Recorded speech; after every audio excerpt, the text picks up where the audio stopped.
નમસ્કાર ખેડૂત મિત્રો, ખેતી કા ખજાનામાં આપનું ફરી એકવાર હાર્દિક સ્વાગત કરું છું.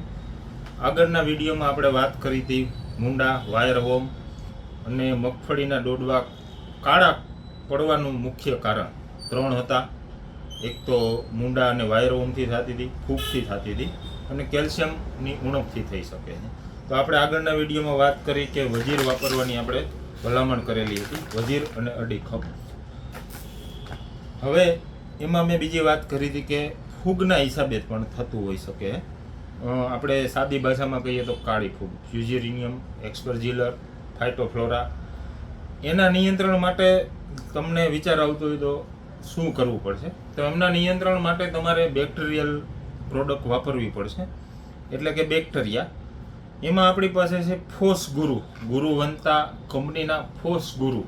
આનું સચોટ રિઝલ્ટ મળે છે કે તમારા જે કાળા પોપટા થાય છે, પહેલાં કથ્થઈ કલરના થાય, ધીમે ધીમે એનો કલર કાળો થઈ જાય, એટલે આપણે મગફળી ઉપાડવાનો સમય આવે ત્યારે એ તમારે ફેલ જાય મગફળી, કે આખી કાળા ડોડવા તમારે માનો કે 15-20% જોવા મળે.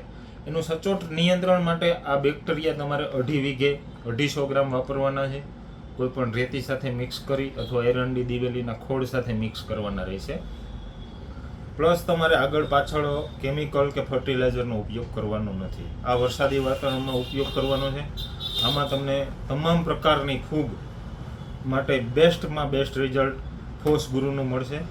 અને ત્રીજી વાત આપણે કરી હતી કે કેલ્શિયમની ઉણપથી પણ થતું હોઈ શકે, કાળા ડોડવા કેલ્શિયમની ઉણપથી પણ થતા હોય. એના માટે CBZ કરીને એક પ્રોડક્ટ આવે છે. આ તમારે આમાં કેલ્શિયમ 21% છે, પ્લસ બોરોન છે અને ઝીંક છે. આ તમારે તમારો છેલ્લા 70 કે 90 દિવસનો જ્યારે પીરિયડ હોય ત્યારે એક પંપે તમારે 25 ml અને કોઈ પણ દવા સાથે મિક્સ કરીને વાપરી શકાય છે.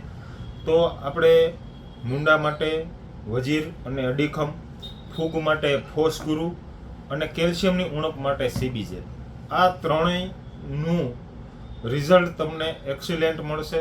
કૃમિ જીવાત, વાયરો, મુંડા, કેલ્શિયમથી અને ફૂગથી ત્રણેયના સચોટ રિઝલ્ટ માટે આ પ્રોડક્ટનો ઉપયોગ કરશું. વધુ માહિતી માટે આગળના વિડીયોમાં આપણે મળતા રહીશું. જય હિન્દ, જય ભારત.